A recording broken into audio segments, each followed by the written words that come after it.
I know kids that are grafting their arse off for not even £250 a week. And when I'm making £1,000, £2,000 in one day from selling beats, it's absolutely shocking. Tom makes beats. TD, you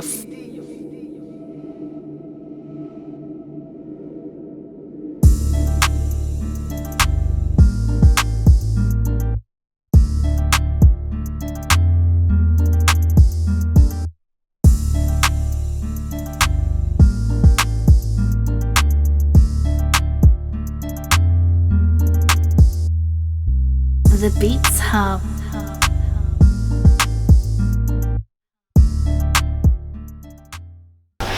Yo! Sorry if I wrote last video and I were a bit depressed. Not used to speaking on camera, but we're getting there, innit? Plus I've had a fresh face, so none of that scruffy out anymore. So last night I put a poll on my Instagram and I said, what do people want to see like and hear about the success of Beats Hub and how we made over 6 figures selling beats? I got quite a decent response. And a lot of people replied to my story, said, yeah, I'd love to see that, I want to see content like that. Because I want to make it one of these things on Beats Hub Extra where I want to put out content that people want to see, that it's going to be interesting, that people are going to watch the whole way through. I want to be able to inspire other producers and upcoming beat makers to just go out and just put your beats out there. Because I know a lot of people that are making beats, sending them to artists constantly and not getting no replies. So I want to inspire some people to start pushing the YouTube beats more, getting your beats out there, landing placements and all that good stuff. So what I'm going to do is I'm going to start from the beginning of how we started. Give me 2 seconds, I'm boiling, man. Oh, Jesus Christ.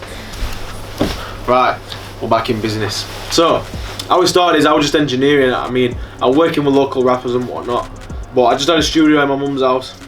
And of course I was making beats, but I weren't really pushing it too much. I was mainly like focusing on engineering, doing my own tracks and whatnot, just messing about. So me and Tom ended up meeting up and we said to each other, let's just get a YouTube and just start pushing beats out there. And when we started the Beats, we were originally putting out US type beats, so Drake type beats, Travis Scott type beats, Nav type beats.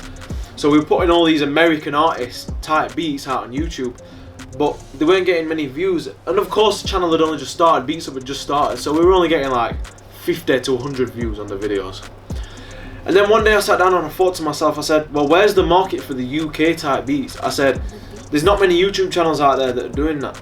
I said to Tom, I said, I'm going to put a D-Block Europe type beat out, let's just see how it goes. If it goes well, we'll run with it. And I swear in the first week it got like 1,000 views. And for us at the time that were a lot, because we were used to getting 50 to 100 views on the beats. Oh yeah, and we dropped a Fredo type beat. So we dropped a Fredo type beat, and then from there, things just started to pick up a lot more faster. The channel started to grow, more subscribers, more interactions. So me and Tom were literally just grafting our asses off, like literally just banging a beat out every single day, sometimes 2 a day, J-Hus type beats, all that UK, just proper UK Afro swing and rap. And the channel started to pick up a little bit more, but mine and Tom's beats, they were in a lane of their own. And that in itself ended up growing Beats Hub a lot more.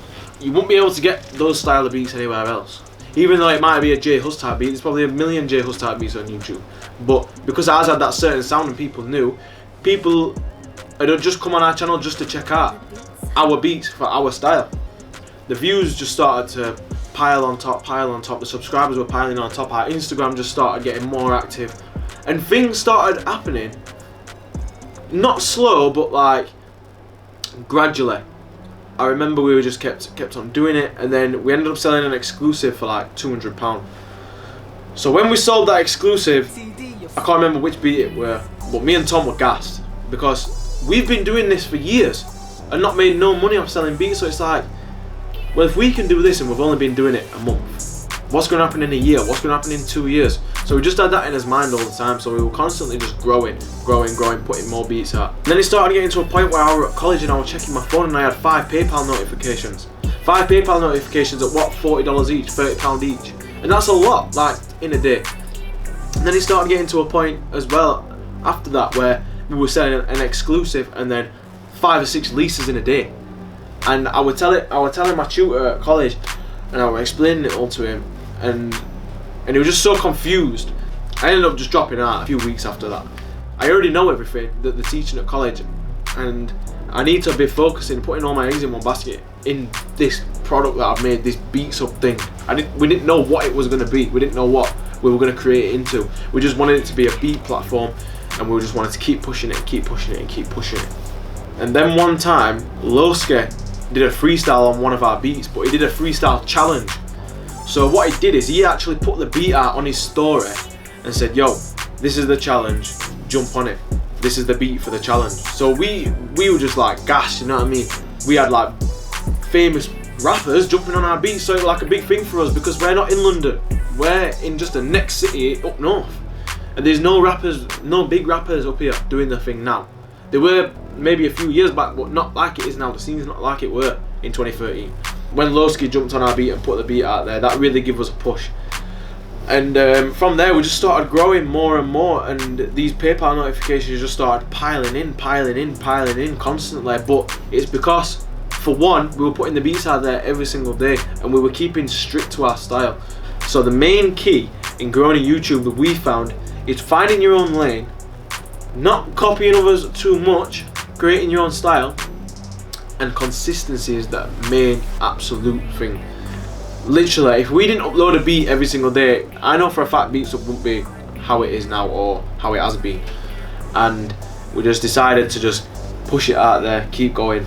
It got to points where in a month we'd be turning over £6,000–7,000. So we've had some 6–7 grand months. Like that to now, for us now, is light work because we've seen it, we've been there. But at the time, like, I know kids that are grafting their arse off for not even £250 a week. And when I'm making £1,000–2,000 in one day from selling beats, it's absolutely shocking because I'm doing something that I love and I've created this life for myself. I'm doing something that I love and I'm getting paid for it. Everyone's happy because no one else can get that beat anywhere else. If a rapper's pursuing their career and they want a certain type of beat, they can't get that nowhere else. They can't get that sound nowhere else. So they're coming to check us. So that's putting money in our pocket. The artist's happy and we're happy because we're getting paid. And when we hit his first mil views, then things started just going up even more. But the main thing is because we were consistent. If it weren't for consistency, like I said, then we wouldn't be where we are now. I think we're on more than 50 mil views now. I can't remember. I'll put it all up. As I'm talking about things, I'll put everything up. But not only is the money situation a good thing as well, but the placements and the opportunities and the people that we've met has really changed things as well. And Beats Up was still nowhere near where we want to be. Like, not even close. Because the first 2 years of Beats Hub, really growing it for beats. It's in the name, Beats Hub. But as you can see on my Instagram and what we're doing, like, we're trying to expand, we're trying to grow the brand. We're trying to start doing Beats Hub Extra, as you can see now. We're doing Beats Hub Media, so there's music videos. And we've got Beats Hub Studios, of course, which is what we do full time now, so studios. So I'll briefly go over that. After we started selling beats, we thought, right, we've got a lot of artists messaging us, do we do studio time, do we do studio time? And I hated engineering before I started doing Beats Up. So I kind of fobbed it off for ages and Tom didn't engineer at all. But we actually sat down and thought, look, if we actually push this properly, we can make decent money as well as selling beats. Because making beats, so I'm not going to lie, if you're making beats every single day, making 2–3 beats a day, it gets boring. Like, you don't want to do that all the time. Like, even though it sounds like best job in the world, of course it is, but anything that you do does become boring at some point. So we thought, well, let's switch it up a bit. Let's just start recording people. So then we started recording for like £10–15 an hour. Then we opened up Beats Up Studios. We're wanting to grow the brand, so it's like a one-stop shop. So anything that you need, music videos, studio time, production, management, everything that you need can be done in-house, and we've got a very solid team around us. And another thing I want to touch on with Beats Up as well, and the way that we grew it, and the way that we were selling beats, is I wouldn't have been able to do it on my own, not a chance. And Tom probably wouldn't have either. It took two of us to really grow it. Like, sometimes I was pushing over ideas that Tom might have never thought of, and there were some times where I'd be dossing and Tom would be putting alt beats out for a week, or they might, vice versa, you know what I mean? We're all human, we all make mistakes, but no one's perfect.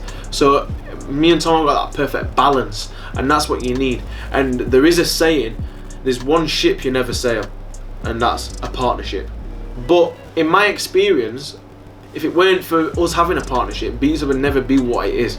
So if it weren't for both our inputs, like, we wouldn't have become what it is now. We're trying to build an empire, and you can't do it on your own, and we're only built in a day. You need a solid team around you, you need good people. So yeah, I just thought that I'd briefly just touch over how we grew Beats Up, how we started it. I really want to inspire like a lot of up-and-coming producers. Like I said at the beginning, I want to inspire up-and-coming producers, because from where I'm from, there's no one there to help.